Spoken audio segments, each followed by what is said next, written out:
Oi pessoal, tudo bem com vocês? Prof. Jason aqui novamente para mais um vídeo. Bem, galerinha, hoje eu vou falar de um tema que eu adoro, que há muito tempo atrás, quando eu era estudante ainda de pós-graduação, eu entrei em contato e eu acredito que esse vídeo, esse tema, é um dos mais legais que vocês têm para aprender aí na internet. Então, fica comigo no vídeo. E o tema deste vídeo, pessoal, são as place cells, ou as células de lugar.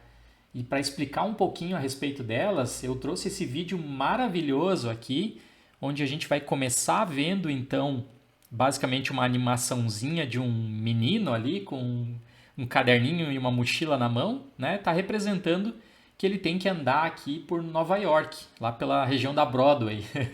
Bastante movimentada, muita gente, as ruas todas parecidas, ou seja, para quem está entrando a primeira vez em contato com aquele ambiente ali, a situação não é muito fácil para caminhar, para navegar, para se localizar. Obviamente, hoje a gente tem uma tecnologia fantástica nas nossas mãos, que é o celular com GPS, que ajuda a fazer navegação, seja na Broadway ou seja em qualquer lugar do mundo. Mas eu vou estar falando aqui para vocês das nossas próprias células, né? As células, as place cells, os neurôniozinhos nossos que estão localizados numa estrutura fantástica chamada hipocampo e que ajudam a gente há muito tempo ao longo do processo evolutivo a navegar sem o celularzinho, né? Então, vamos soltar aqui o videozinho e vocês vão ver aqui então o menininho falando ali, oh, onde que eu tô, né? Tô perdido aqui na cidade. Bem, aí vem uma menina e fala para ele, não, então 3 blocos para frente você vira à direita, né? E aqui estão, né, a representação então do nosso cérebro e de alguns neurônios ali disparando. A gente vai falar desses neurônios, são as células de lugares. Bom, eu vou traduzir aqui, tá, pessoal, como célula de lugar. Eu não sei realmente se em português esse é o melhor nome. A gente na ciência costuma falar place cell também, usualmente em português. E a animação avança então aqui para um ponto onde agora o menino que estava todo com dúvida para andar a primeira vez lá por Nova York, pela Broadway, agora ele já é capaz de dar informação para um terceiro, para um outro menino que está chegando ali pela primeira vez e que acha tudo meio parecido e fica perdido. Como que isso acontece? Como que esse aprendizado de localização e de navegação ocorreu no cérebro do menino?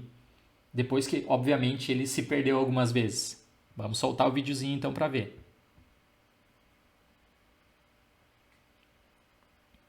Bom, tá aqui, pessoal, o nosso cérebro e mais especificamente a gente vai falar de uma estrutura que está mais ou menos aqui onde eu estou passando o mouse localizada, que é uma estrutura chamada hipocampo. O hipocampo é o cara aqui que faz essa representação, esse mapa cognitivo que a gente usa para navegar nas cidades. Soltamos mais um pouquinho aqui o vídeo. E ele vai mostrar para vocês, então, agora aqui de um formato de animação, o hipocampo, que parece duas bananinhas ali, a gente tem uma na esquerda e uma na direita no cérebro. Ele vai falar que o nome hipocampo é justamente que provém do cavalo marinho, né? E ele vai falar aqui que alguns pesquisadores já estão tentando investigar o hipocampo há muito tempo, há bastante tempo. Eles sempre acharam ele muito complicado, mas que eles começaram a entender conforme a ciência foi se desenvolvendo, né, que o nosso hipocampo ele é bastante importante e por isso eu entrei em contato com ele muito cedo na minha vida acadêmica, porque ele é muito importante para planejamento, para navegação, para a formação de memórias, para o controle de emoções, enfim, coisas que eu falo para vocês aí nos podcasts ou nos outros vídeos que a gente estuda bastante. E aqui está a representação então do nosso carinha de laboratório, nosso amiguinho aqui, o rato de laboratório, né? Ele está aqui imaginando que no futuro ele vai ter um queijinho lá gostoso para comer, ou que ele vai ter que navegar por algum labirinto, né? Está fazendo algum planejamento aqui específico para a vida dele lá no laboratório, enfim. Essa é a representação da função do hipocampo nos animais de laboratório também. Bom, o que os cientistas fizeram e por que eu trouxe esse vídeo para vocês? Tá aqui 2 caras muito importantes nessa área, referências, né? na área de place cells. E eles vão mostrar então, o videozinho, aliás, vai mostrar para vocês, pessoal, um experimento absurdamente interessante prestem atenção, talvez não seja tão fácil de compreender à primeira vista, né? Depois vocês dão uma reassistida no vídeo ou vão estudar em algum livro ou em algum outro vídeo ou ver esse vídeo mesmo aqui em inglês sozinhos, né? Para compreender melhor.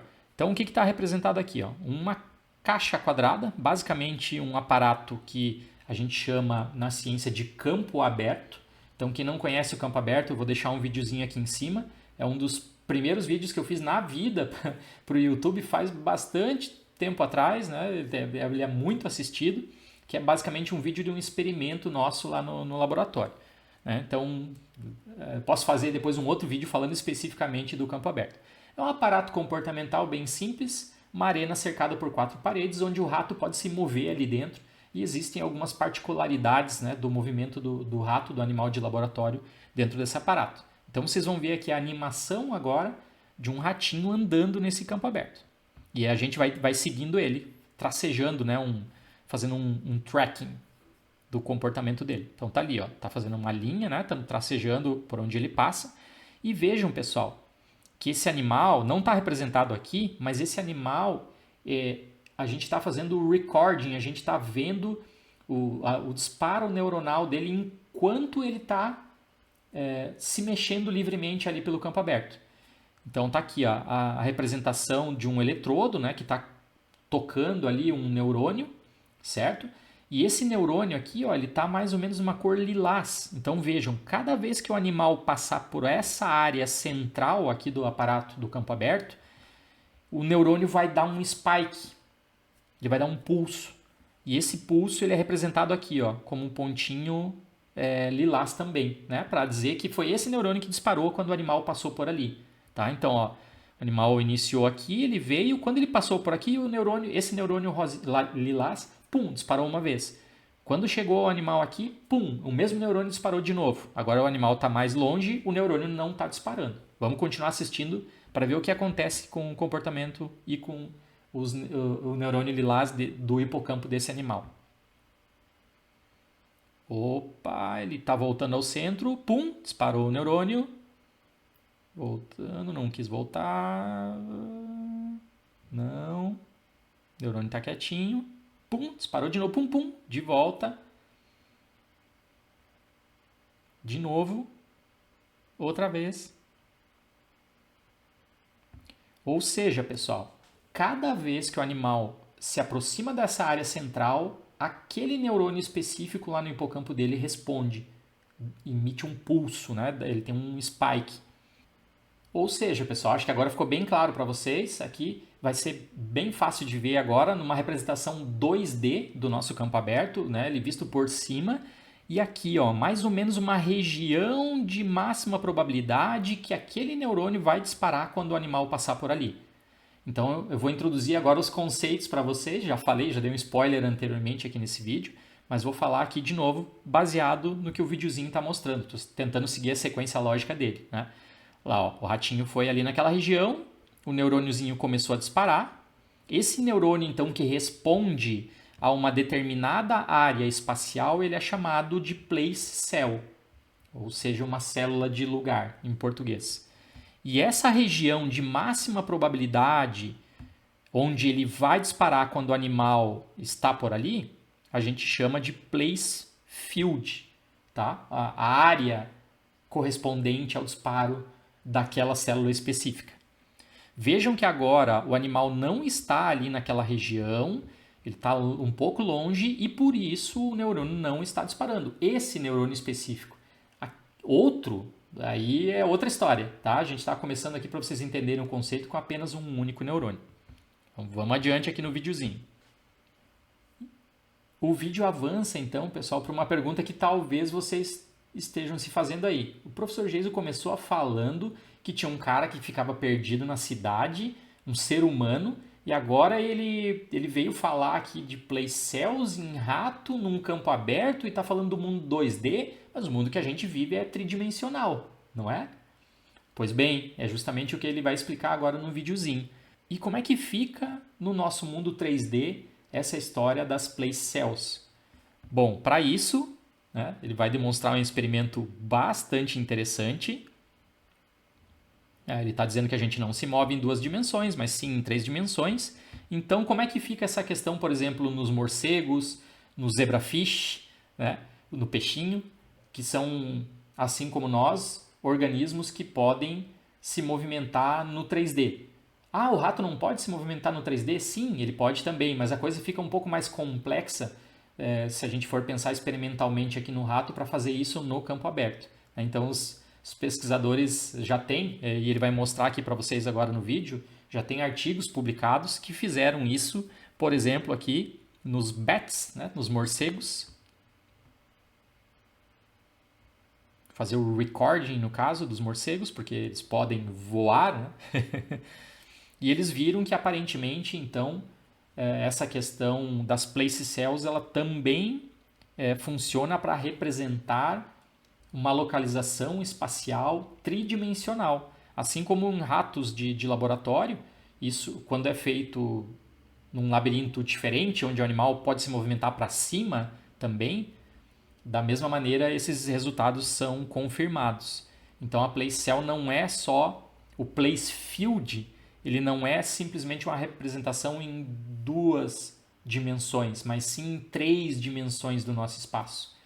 Isso já é demonstrado pela ciência. Está aqui os mapinhas bonitinhos dos gráficos para quem quiser olhar depois o artigo original de 2020, que é muito elegante e bem denso também. Aí o vídeo avança, pessoal, então, para uma outra questão interessante. Será que as nossas place cells elas são simplesmente uma correlação? Ou seja, quando eu passo por um determinado ponto espacial, ela plim, plim, plim, plim, ela se ativa? Ou será que, na verdade, ela dirige o nosso comportamento? Os caras foram estudar isso em animais de laboratório novamente. E agora a coisa vai ficando um pouco mais complexa. Então, aqui a hipótese número 1. A place cell ela é responsável por fazer o nosso comportamento. Que loucura. Ou a hipótese número 2, simplesmente eu me comporto, eu vou para onde eu quero e aí a place cell ela responde, ela se ativa quando eu estou naquela determinada área espacial. Como é que os caras testaram isso? Bom, gente, não é tão simples de fazer e, obviamente, as conclusões científicas elas não são para sempre. Elas podem serem superadas, serem vencidas, serem reformuladas ao longo do tempo. Mas, nesse momento aqui, o que a gente tem cientificamente falando? Os caras pegaram um rato de laboratório, prenderam a cabeça dele e treinaram ele num labirinto visual. Ou seja, ele não podia se mover livremente. Ele estava com a cabeça presa em cima de uma bola esférica, ou seja, ele podia andar, mas não podia mexer a cabeça e, na verdade, ele não estava saindo do lugar. Ele tinha somente a sensação que ele estava saindo do lugar porque ele estava olhando uma realidade virtual. Quem já botou aqueles óculos de realidade virtual, se for muito bom mesmo, né, o filmezinho lá, o joguinho, talvez tenha enganado um pouco vocês, porque a pessoa ela acaba sentindo que está lá na montanha-russa, que está lá dentro do carro de corrida mesmo, mas na verdade não, ela está parada num local, né? Tudo aquilo é uma realidade virtual. Então a ideia aqui é mais ou menos essa, fazer com que o animal pense, né, caminhe ali sobre a bolinha e pense que ele está se mexendo, que ele está interagindo com o ambiente. Só que na verdade não, ele está com a cabeça parada, as patinhas andando no mesmo lugar, como se fosse uma esteira, né, e percebendo o mundo virtual ali na frente dele através da tela. Então essa é a base do experimento. Ou seja, a ideia aqui está representada no videozinho. A gente tem um labirinto aqui que é uma reta. E esse aqui é o labirinto virtual dos animais. Então, ele vai ser ensinado a caminhar por esse labirinto virtual aqui, lembrando que, na verdade, ele está parado no local. Caminhando parado no local. Olha, agora fica mais fácil de eu explicar aqui. Tá aqui, o animal com a cabeça presa, as patinhas dele livre, ele caminhando sobre essa bola e olhando aqui o mundo, a realidade virtual na frente dele. Então, aqui quando ele está aqui na esquerda, ele pensa, eu tenho que ir lá na direita. E aí ele anda por essa... Na verdade, ele anda sobre essa bola e na realidade virtual o ratinho vai indo aqui mais para frente até a direita, onde ele queria ir. Bom, vamos soltar aqui mais um pouco. Então tá aqui o treinamento dele, beleza, papapá. Ok, que legal, estou andando na realidade virtual, papapá. Ilusão de movimento, né? Acabei de comentar para vocês agora há pouco. Aí ele vai mostrar mais ou menos como é a realidade de um animal de laboratório, que tem aqui um recording no seu cérebro enquanto ele está se movimentando livremente, né? Para a gente poder saber quais os neurônios que estão ativos. Ele mostra ali o hipocampo para vocês novamente. E ele vai falar agora dos place fields, das áreas das células de lugar. O animal que foi treinado na realidade virtual também apresenta place fields. Olha que legal. Quando ele se imagina andando por essa região do labirinto, ele ativa aqui o neurôniozinho verde. Quando ele se imagina andando por essa região do labirinto, ele ativa o neurônio lilás e aqui o neurônio amarelo. Que loucura, não? Vamos ver isso na prática, como é que ficou no experimento aqui. Ó, o animal andando para cá, ativa esses neurônios aqui. Andando aqui, ativa esses neurônios aqui. Andando lá, ativa esses neurônios lá. E eles vão representar com as corzinhas ali, amarela, verde e rosinha. Ó, cada vez que ele passa pela região, ele ativa aqueles neurônios específicos. Lembrando que ele está parado, ele está passando só virtualmente por ali. Loucura, né?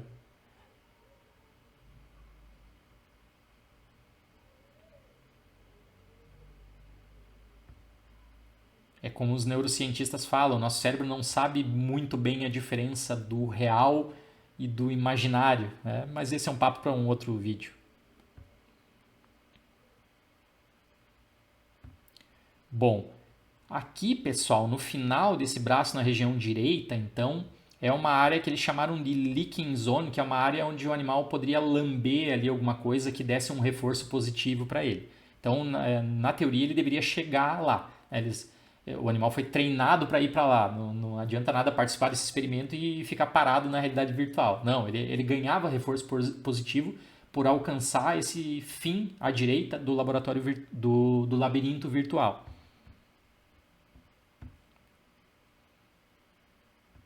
O que acontece se a gente estimular o neurônio que representa o lugar onde ele deveria chegar?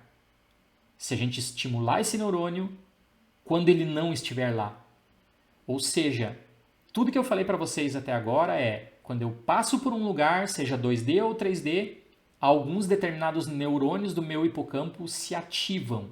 Legal, massa, temos células de localização espacial específicas, porém, como é que a gente vai saber se elas dirigem o meu comportamento ou se elas são meramente ativadas, né? Uma correlação por eu ter ido lá naquele local? Aqui está o experimento.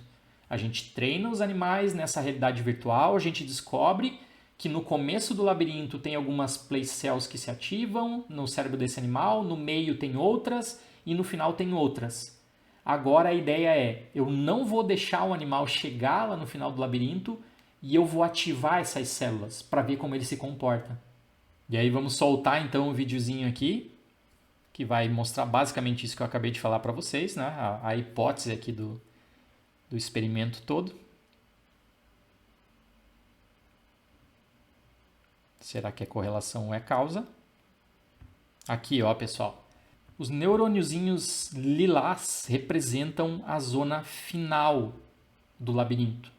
Ou seja, eles só iam ser ativados quando os ratinhos alcançassem a zona final do labirinto.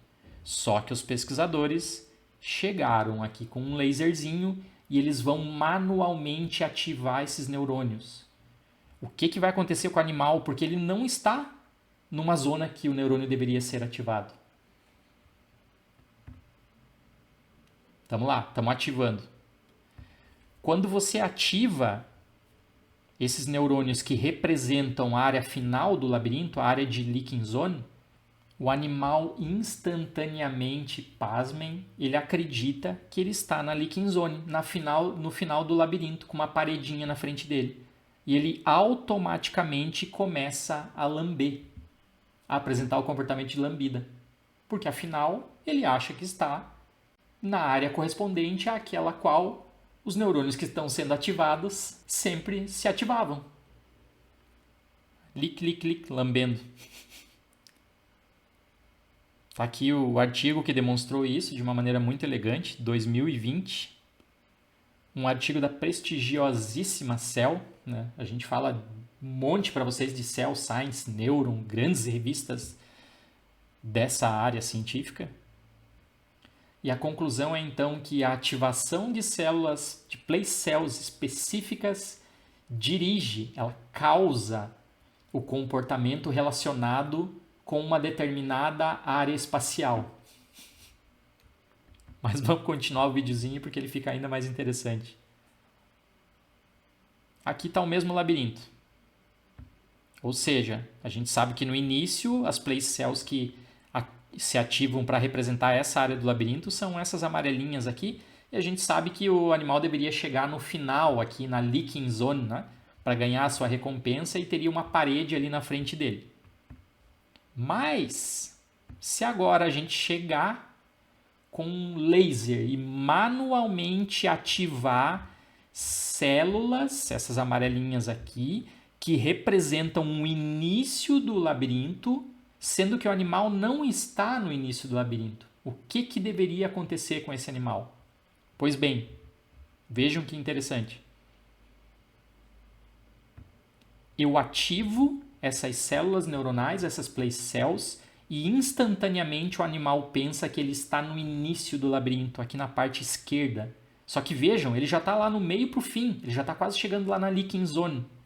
Então o que vai acontecer com esse animal? Ele vai continuar pensando que ele está lá no início parado, só que na verdade a rodinha está girando e ele eventualmente pode cair. Seria o correspondente em nós, em seres humanos, se fosse permitido ou se fosse possível fazer isso, a gente bater com a cara na parede. Porque o nosso cérebro está dizendo que a gente está num lugar onde não corresponde à realidade do lugar que na verdade a gente está. Não é muito louco isso? Então, pessoal, aqui a gente tem uma evidência experimental direta do papel causal das place cells na construção dos nossos mapas de representação espacial. Pois bem, o videozinho vai continuar. Aos curiosos de plantão, vocês podem ir lá e já assistir porque é maravilhoso. De repente eu até faça uma continuação, porque tem ainda mais novidades interessantes nesse campo aqui, que vem sendo descobertas nos últimos anos. Mas o meu intuito aqui sempre é começar com vocês com uma forma didática, falando de partes mais básicas da ciência. Então eu espero que vocês tenham gostado e compreendido que existem células específicas dentro do nosso hipocampo que ajudam a gente a se localizar no ambiente. E que, na teoria, essas células representam regiões diferentes da nossa casa, do nosso quarto, da nossa cidade. Isso comprovado já em animais experimentais em laboratório.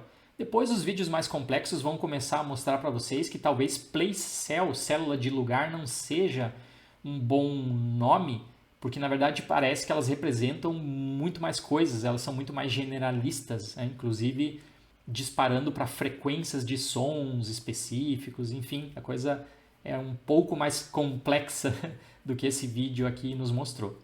Mas temas para outras viajadas aqui com vocês. Certo, galera? Grande abraço para vocês todos e até o próximo vídeo.